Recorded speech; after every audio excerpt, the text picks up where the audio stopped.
नमस्कार दोस्तों, आप सबका स्वागत है हमारे YouTube चैनल सक्सेस गुरुकुल पर, जहां हम आज प्रमुख रूप से करने वाले हैं मराठा राज्य एवं सिख राज्य से संबंधित कुछ प्रश्नों को। इससे पहले हमने मिडेवल हिस्ट्री की लगभग सभी क्लासेस कर ली है। ये लास्ट क्लास बची हुई थी मिडेवल हिस्ट्री की, तो आज से जो है मिडेवल हिस्ट्री पूरा कंप्लीट हो जाएगी।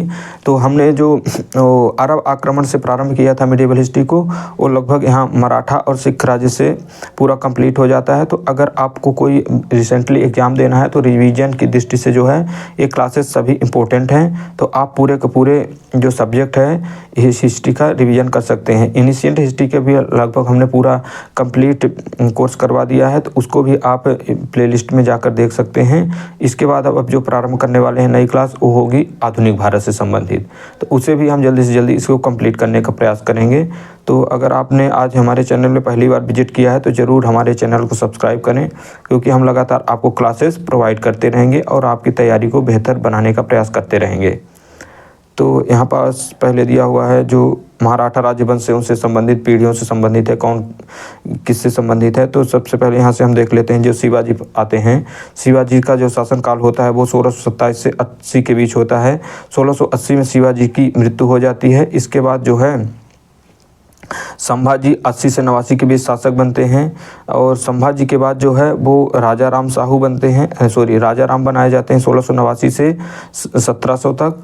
और 1700 में जो राजा राम के बाद उनकी पत्नी होती है ताराबाई, वो शिवाजी सेकंड के साथ जो है गोद लेकर उन्हें क्या बोलती संरक्षिका बनकर शासन को चलाती है।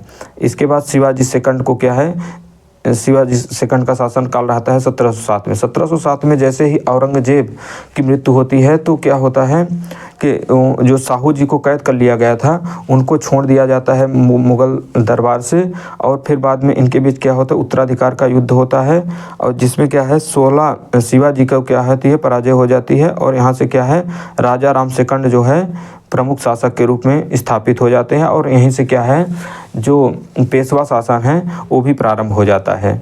तो इस तरह से इनकी क्या है ये पूरी पीढ़ी दी हुई है। तो आइए प्रश्नों को देखते हैं। यहाँ से जो इम्पोर्टेंट प्रश्न परीक्षा की दृष्टि से इम्पोर्टेंट है तो वो है मोडी लिपि का प्रयोग किसके लेखों में है। तो ये क्वेश्चन कई बार पूछा जा सकता है पेपर में कि मोडी लिपि का जो प्रयोग है वो किसके लेखों में किया जाता था। तो मोडी लिपि का प्रयोग होता था मराठों के लेखों में।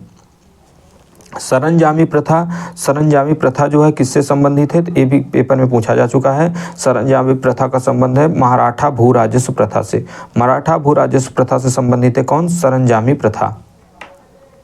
नेक्स्ट आता है कि मराठा साम्राज्य में शिवाजी के प्रशासन में मंत्री परिषद को अष्टप्रधान कहा जाता था। तो जो शिवाजी की मंत्री परिषद थी उसको किस नाम से जाना जाता था, तो वो जाना जाता था अष्टप्रधान के नाम से।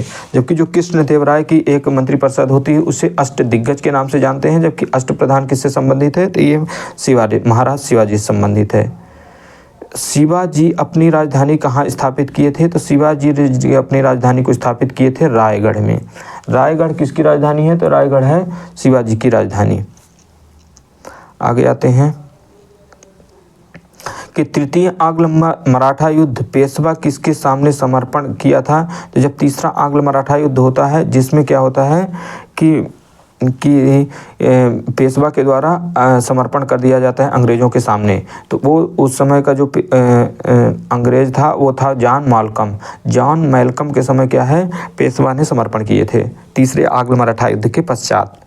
पानीपत का तीसरा युद्ध मराठा और अफगान शासक अहमद शाह अब्दाली के मध्य 1761 में लड़ा जाता है, जिसमें क्या हो मराठों के बहुत बड़ी पराजय होती है, और यहीं से यह तय हो जाता है कि दिल्ली का शासन अब मराठे नहीं होंगे। जिसमें क्या तय हो जाता है किसमें, ये होता है पानीपत के तीसरे युद्ध में। पानीपत का तीसरा युद्ध कब लड़ा गया, तो ये हुआ 1761 में, जिसमें क्या अफगानिस्तान का जो शासक था अहमद शाह अब्दाली ने मराठों को पराजित किया। नेक्स्ट है कि वर्ष 1700 से आगे मुगल साम्राज्य के विरुद्ध संघर्ष का नेतृत्व किस मराठा संरक्षिका ने किया। तो जब साहू जी को क्या है मुगलों के द्वारा कैद कर लिया जाता है, और तो फिर यहाँ जो मराठा साम्राज्य होता है वो ताराबाई के संरक्षिका के रूप में शिवाजी सेकंड के रूप में चलाया जाता है। संभाजी के पश्चात मराठा शासन को किसने सरल और कारगर बनाया? तो संभाजी के पश्चात मराठा शासन को सरल और कारगर बनाने का कार्य किया बालाजी विश्वनाथ। जो पहला पेशवा है उनका नाम क्या है? बालाजी विश्वनाथ। औरंगजेब की मृत्यु के समय मराठा नेतृत्व किसके हाथों में था? तो जब 1707 में औरंगजेब की मृत्यु होती है उस समय जो मराठा नेतृत्व होता है वो ताराबाई के हाथों में होता है। बीजापुर के सुल्तान ने अफजल खान नामक सरदार को वर्ष 1659 में शिवाजी को बंदी बनाने के लिए भेजा था, परंतु शिवाजी ने इसे ही शिविर में जाकर उसकी हत्या कर दी थी। शिवाजी ने मुगलों को किस युद्ध में हराया था? तो शिवाजी ने मुगलों को जो है सालहर या सलहेर के युद्ध में मुगलों को पराजित किया महाराजा शिवाजी द्वारा। शिवाजी का सबसे इम्पोर्टेंट जो है वो है मराठा संबंधित इनके अष्टप्रधान हैं। अष्टप्रधानों में कौन मंत्री किस विभाग से होते थे ये देख लेते हैं। तो मजूमदार जो हुआ करता था, मजूमदार जिसे आमात के नाम से भी जाना जाता था, तो मजूमदार जो है वो वित्त मंत्रालय संबंधित अर्थात वित्त मंत्री हुआ करता था। सुमंत या दबीर जो है वो है विदेश विभाग से संबंधित, विदेश विभाग से संबंधित और दरबारी शिष्टाचार से संबंधित प्रमुख कौन है? सुमंत या दबीर। सुरुनबीस या चिटनीस जो होते थे इनको सचिव भी कहते थे। सचिव तो ये किससे संबंधित है? तो ये पत्राचार विभाग से संबंधित है। सुरुनबीस, चिटनीस या सचिव। पेशवा जो क्या है अष्टप्रधान का प्रमुख हुआ करता था। तो पेशवा कौन होते थे? तो पेशवा को होते थे प्रधानमंत्री, जो समस्त प्रशासन का निरीक्षण करता था। यह नागरिक व सैनिक मामलों का सर्वोच्च अधिकारी था। बाकिया नवीस जो है वो मंत्री या आधुनिक गृह मंत्री के समान था। आधुनिक गृह मंत्री के समान कौन हुआ करता था? बाकिया नवीस मंत्री। न्यायाधीश जो है वो न्याय विभाग का प्रधान हुआ करता था। सर ए नौबत या सेनापति सेनापति को किस नाम से जाना जाता था? तो यहाँ सर ए नौबत जो सेना का प्रमुख हुआ करता था। पंडित राव जो है धर्म या दान विभाग के प्रमुख होते थे, उन्हें पंडित राव के नाम से जाना जाता था। तो शिवाजी के अष्टप्रधान के सभी पद ना तो स्थायी थे और ना ही वंशानुगत थे, बल्कि यह राजा के इच्छा पर्यंत कार्य करते थे। कुछ विविध प्रश्न हैं उनको भी देख लेते हैं।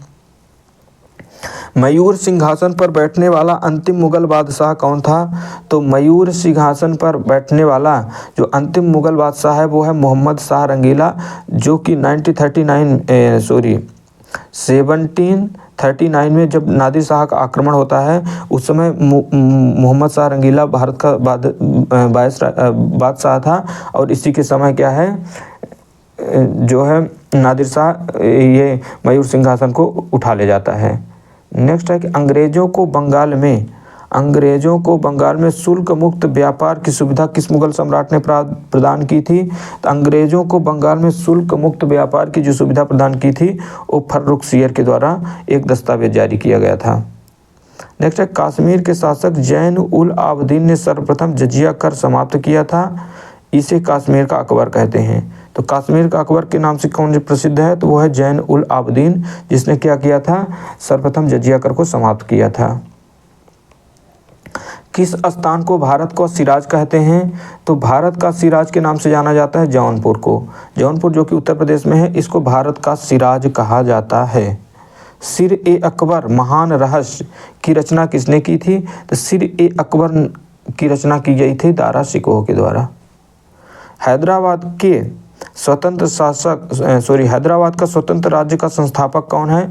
तो हैदराबाद को स्वतंत्र राज्य के रूप में स्थापित करने का श्रेय चिनकलीज खान को जाता है। चिनकलीज खान ने हैदराबाद में स्वतंत्र राज्य की स्थापना की थी। नादिर शाह के आक्रमण के समय भारत में कौन मुगल शासक था? तो जब नादिर शाह ने 1939 में भारत पर आक्रमण किया था उस समय मोहम्मद शाह रंगीला जो है भारत का शासक हुआ करता था। मोहम्मद शाह के शासनकाल में हिजड़ों और महिलाओं के एक वर्ग का राजकाज में सर्वाधिक प्रभुत्व हो गया था। बहमनी राज्य की स्थापना किसने की? तो बहमनी राज्य की स्थापना की जाती है हसन गंगू के द्वारा। मुगल काल में किस बंदरगाह को बाब उल मक्का मुगल काल में किस बंदरगाह को बाब उल मक्का मक्का द्वार कहा जाता था? तो वो था सूरत बंदरगाह। सूरत बंदरगाह को मुगल काल में बाब उल मक्का के नाम से जाना जाता था। हितोपदेश का फारसी में अनुवाद किसने किया था? तो हितोपदेश का फारसी भाषा में अनुवाद किया गया था ताजुल माली के द्वारा। ताजुल माली के द्वारा हितोपदेश का फारसी भाषा में अनुवाद किया गया था। जय सिंह सेकंड ने दिल्ली में खागोली वेधशाला का निर्माण करवाया था, जो वर्तमान में जंतर मंतर कहा जाता है। तो दिल्ली में खागोली वेधशाला का निर्माण किसने करवाया था? तो जय सिंह सेकंड ने। विश्व का सबसे बड़ा गुंबद कौन सा है? तो विश्व का सबसे बड़ा गुंबद जो है वो है गोल गुंबद, जो कि कहाँ है? बीजापुर में है। मुस्लिम शासकों में किसे उसकी प्रजा जगत गुरु कहकर पुकारती थी? तो मुस्लिम शासकों में जगत गुरु कहकर पुकारती थी वो था इब्राहिम शाह सेकंड। अंतिम मुगल बादशाह बहादुर शाह जफर द्वितीय के पिता का नाम क्या था? अंतिम मुगल बादशाह बहादुर शाह जफर द्वितीय के पिता का नाम था अकबर शाह सेकंड। नेक्स्ट है कि वजीर गाजीउद्दीन ने दिल्ली में मुगल बादशाह शाह आलम द्वितीय को प्रवेश नहीं करने दिया था। नेक्स्ट बातें हैं यहाँ संबंधित है सिख संप्रदाय से संबंधित। मुगलों का नवरोज त्यौहार किसने ग्रहण किया था? तो मुगलों का जो नवरोज त्यौहार है वे पारसियों से ग्रहण किया गया था। प्रत्येक वर्ष कृषि की जाने वाली उपजाऊ भूमि को क्या कहा जाता है? तो प्रत्येक वर्ष कृषि की जाने वाली उपजाऊ भूमि को पोलज के नाम से जानते हैं। पोलज क्या है? तो प्रत्येक वर्ष कृषि की जाने वाली उपजाऊ भूमि है। सिख संप्रदाय में मुख्य रूप से 10 गुरु होते हैं, तो उन सभी गुरुओं के बारे में थोड़ा थोड़ा जान लेते हैं। पहले गुरु हैं जिन्होंने सिख संप्रदाय की स्थापना की थी, उनका नाम है गुरु नानक देव। गुरु नानक देव जी क्या हैं? सिख धर्म के संस्थापक हैं, जिनका जन्म कब हुआ था? 1469 ईस्वी में। दूसरे जो गुरु हैं उनका नाम है अंगद। अंगद जो क्या है कि गुरु लिपि के जनक हैं और विवाह पद्धति लवन का इन्होंने प्रचलन किया था। विवाह पद्धति लवन का प्रचलन और गुरु लिपि के जनक कौन है? अंगद हैं। तीसरे गुरु हैं जो हैं वो हैं गुरु अमरदास। गुरु अमरदास जी क्या हैं? इन्होंने सिख धर्म के प्रसार हेतु 22 गद्दियों का निर्माण करवाया था। तो सिख धर्म के प्रसार हेतु 22 गद्दियों का निर्माण किसने करवाया था? तो अमरदास जी के द्वारा करवाया गया था। रामदास जी ने क्या किया था? अमृतसर की स्थापना की थी। अमृतसर जो शहर है उसकी स्थापना किसके द्वारा की गई? तो रामदास जी के द्वारा की गई। फिर हैं गुरु अर्जुन देव सिंह। गुरु अर्जुन सिंह जो हैं इन्होंने गुरु ग्रंथ साहिब का संकलन अमृतसर में हरमंदिर साहब व स्वर्ण मंदिर का निर्माण करवाया, जहांगीर ने इन्हें फांसी दे दी थी। तो अर्जुन देव जो हैं